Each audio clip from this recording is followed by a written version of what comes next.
Polisi menggeledah rumah pemalsu STNK di wilayah Sukabumi, Jawa Barat. Dari hasil penggeledahan ditemukan sejumlah alat yang diduga digunakan pelaku untuk mencetak STNK palsu. Kasus ini terbongkar setelah ada laporan pemilik rental yang mobilnya tak kunjung kembali setelah disewa salah seorang pelaku. Setelah diselidiki, mobil tersebut ternyata sudah dijual dengan plat dan STNK palsu.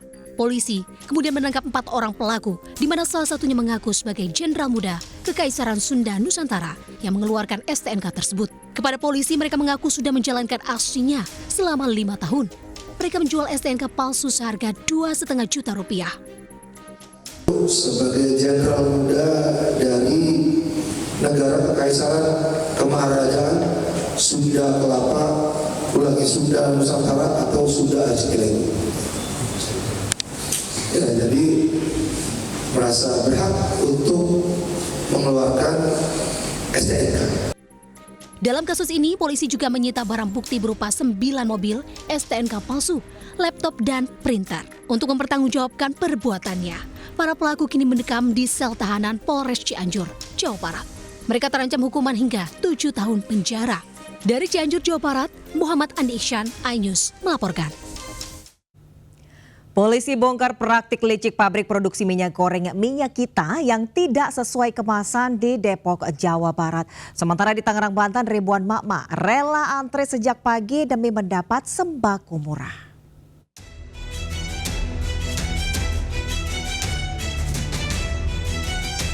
Bareskrim Polri menggeledah tempat produsen curah minyak kita di kawasan Cilodong, Depok, Jawa Barat. Petugas menemukan minyak kita dalam bentuk kemasan botol dan pouch serta mesin produksi. Saat diperiksa, isi minyak kita yang diproduksi berbeda ukurannya dengan tertera di label pada kemasan yang isinya 750 sampai 800 ml. Dalam kasus ini, petugas menetapkan satu tersangka berinisial AWI berperan sebagai pemilik serta pengelola rumah produksi minyak kita. Diketahui selain tidak sesuai takaran, tersangka melakukan pengemasan ulang minyak goreng berlabel Minyak Kita secara ilegal. Tersangka menjalankan usaha ini sejak Februari lalu dengan memproduksi 400 sampai 800 karton per hari. Akibat perbuatannya, tersangka dijerat beberapa undang-undang, salah satunya Undang-Undang Perlindungan Konsumen dengan ancaman 5 tahun penjara. Bahan baku minyak goreng curah tersebut, usaha tersebut didapatkan bahan bakunya dari PT ISJ. Melalui trader bernama D di daerah Bekasi. Meski sudah mulai ditarik dari peredaran, minyak goreng curah kemasan Minyak Kita ini masih ditemukan di pasaran meresahkan masyarakat. Tidak hanya ketidaksesuaian takaran, warga juga mengeluhkan soal harga Minyak Kita dengan harga Rp17.000. Dari Jakarta, Tim Liputan iNews melaporkan.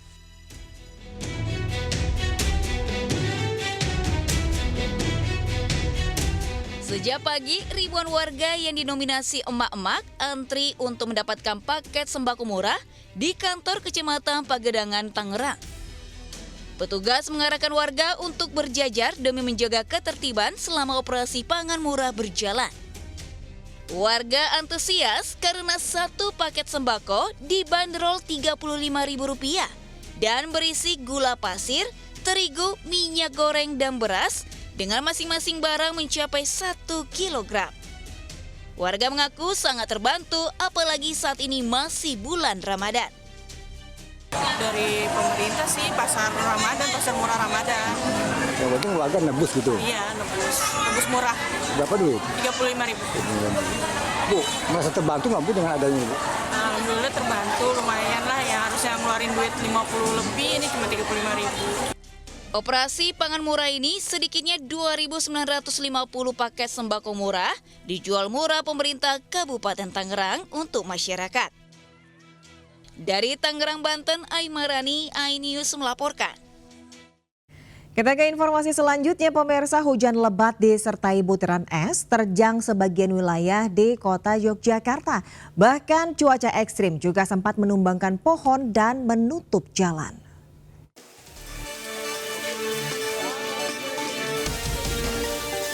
Hujan deras disertai butiran-butiran es sebesar kelereng melanda sebagian wilayah di Yogyakarta. Hujan deras yang disertai es batu ini terjadi selama hampir 1 jam hingga membuat warga ketakutan dan viral. Selain disertai butiran es, hujan lebat disertai angin kencang juga menumbangkan pohon perindang jalan hingga menutup akses lalu lintas di Jalan Mataram, kawasan Malioboro. Tumbangnya pohon bahkan juga merusak trotoar jalan. Hujan deras disertai angin kencang ini terjadi sekitar pukul 3 hingga 4 sore. Terus pakai angin loh, terus ada orang laki sini ke rumah pinjam itu Palu. Buat itu nggak tahunya sebentar lagi baru saya laporan pada datang mobil yang kuning-kuning itu loh. Sementara itu, berdasarkan laporan data BPBD DIY, selain di kota Yogyakarta, hujan lebat disertai angin kencang dan butiran es juga terjadi di sebagian wilayah Sleman dan Bantul. Dari Yogyakarta, Gunanto Farhan melaporkan. Sempat menuai beragam polemik, pemerintah pastikan pengemudi ojek dan taksi online dapatkan tunjangan hari raya. THR paling lambat dibagikan 7 hari sebelum hari raya.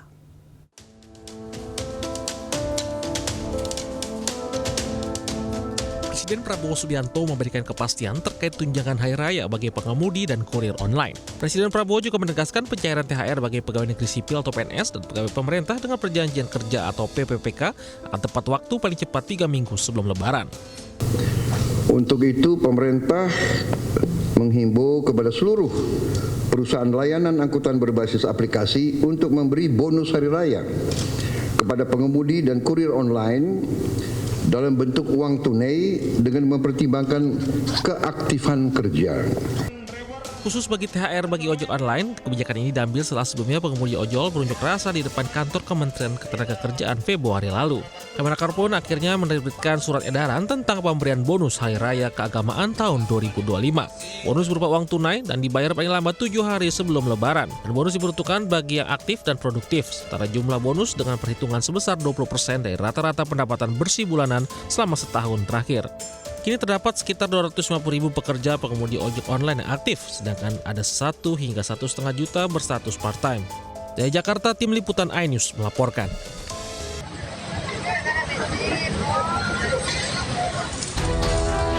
Kobaran api membesar di proyek LRT di Jalan Pemuda Raya Rawamangun, Jakarta Timur. Api diduga berasal dari mesin las listrik yang percikannya mengenai 3 drum BBM jenis solar. Petugas damkar yang tiba di lokasi kemudian berjibaku memadamkan api menggunakan cairan khusus. Tak sampai 1 jam, akhirnya api berhasil dipadamkan dengan mengerahkan 11 unit mobil pemadam kebakaran. Selain proses pemadaman, kedua jalur di Jalan Pemuda dari arah Pramuka ke Rawamangun maupun sebaliknya sempat diblokir. Setelah api padam, petugas kepolisian dari sektor Pulau Gadung langsung melakukan olah tempat kejadian perkara untuk menyelidiki penyebab pasti kebakaran itu. Di Jakarta, Rio Manik, iNews melaporkan. Yang jatuh dari tol. Yang jatuh dari tol. Warga mengevakuasi sopir serta kernet truk Husnul 22 tahun dan Daman Huri 22 tahun yang terjun dari jembatan tol Cibitung Cilincing kilometer 95.600 Desa Muara Bakti, Babelan, Bekasi. Kecelakaan terjadi akibat truk mengalami pecah ban hingga menyebabkan sopir hilang kendali, lalu terjun bebas dari ketinggian 10 meter. Kedua korban dievakuasi keluarga ke klinik batik keluarga akibat menderita sejumlah luka. Sementara polisi melakukan olah TKP serta meminta keterangan dari sopir truk. Kasus kecelakaan ini pun sudah ditangani Polsek Babelan dan unit Gakum Polres Metro Bekasi. Dari Kabupaten Bekasi, Jawa Barat, Ahmad Jawari Lutfi, iNews melaporkan.